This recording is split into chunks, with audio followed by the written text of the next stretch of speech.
नमस्कार मित्रांनो, हवामानाच्या चॅनलमध्ये आपल्या सर्वांचं स्वागत आहे. हवामान विभागाची जी माहिती आहे त्या हिशोबाने आपण सॅटेलाईटद्वारे आपल्याला हवामानाच्या माहितीचा व्हिडिओ आपल्यापर्यंत पोहोचवण्याचा प्रयत्न करत असतो. आणि आपण बघू शकता की बंगालच्या उपमहासागरात जे मान्सून पूर्व जे पाऊसचा जो अंदाज होता, जो महाराष्ट्रामध्ये आपल्याला आज पाहायला मिळत आहे आणि गेले काही दिवस आपल्याला पाहायला मिळत आहे. परंतु आपण बघू शकता की जे काही सर्कल तयार झालेले आहे अंदमान निकोबारच्या सागरी क्षेत्रामध्ये, तर त्याचा जो भाग आहे तो बंगालच्या उपमहासागरामध्ये आपल्याला पाहायला मिळत आहे. तर आपण बघू शकता की जो मान्सून पूर्व पाऊस जो सध्या चालू होता आणि आजची काही परिस्थिती आहे. तर मित्रांनो, आपण बघू शकता की केरळ असेल, तामिळनाडू असेल किंवा कर्नाटक असेल आणि महाराष्ट्रातील बहुतांश भागांमध्ये वादळी वाऱ्यासह पावसाला त्या ठिकाणी सुरुवात झालेली आहे.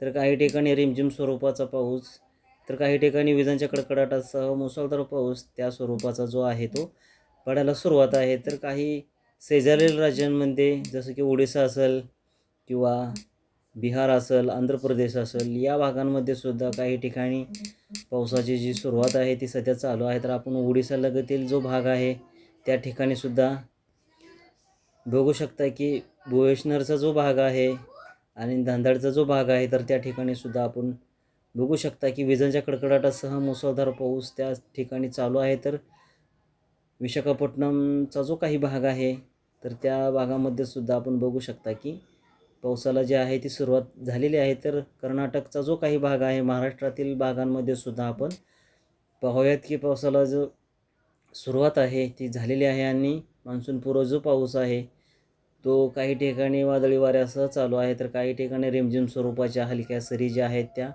पडताना आपल्याला पाहायला मिळत आहेत. तर मित्रांनो, आपण बघू शकता की पुढील काही दिवसांमध्ये वातावरण जे आहे ते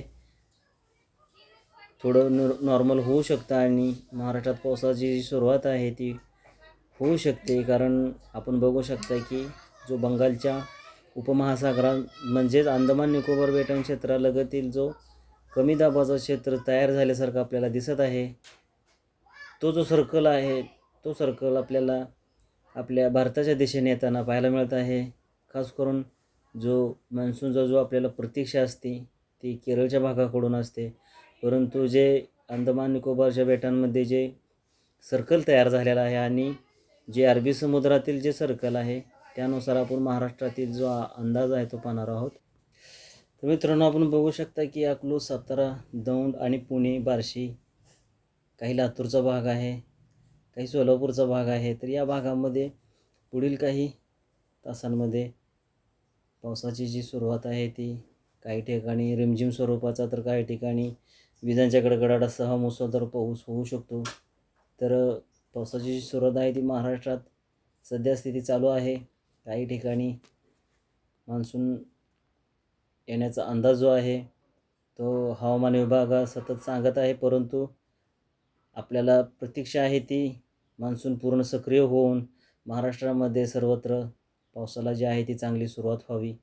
तर आपण बघू शकता की रत्नागिरी आणि कोल्हापूरचा जो काही भाग आहे तर त्या ठिकाणी सुद्धा वातावरण जे आहे ते ढगाळ आहे.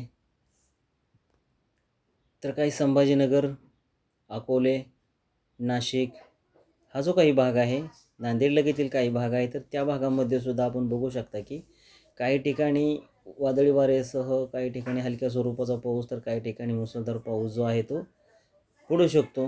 तर त्या स्वरूपाचा जो सर्कल आहे तो आपण पाहायला मिळत आहे. तर मित्रांनो, पुढील अशाच हवामानाच्या माहितीसाठी आपल्या चॅनलला सबस्क्राईब करा आणि बेल आयकॉनची घंटी प्रेस करा, जेणेकरून तुम्हाला हवामानाची सर्वप्रथम माहिती मिळेल. आणि आपल्या मित्रमैत्रिणींना, शेतकरी बांधवांना हवामानाच्या माहितीसाठी आपल्या व्हिडिओला शेअर करा, आपले चॅनल सबस्क्राईब करा, जेणेकरून आपल्याला सर्वप्रथम हवामानाची माहिती मिळेल. तर धन्यवाद मित्रांनो, आपला दिवस शुभ असो.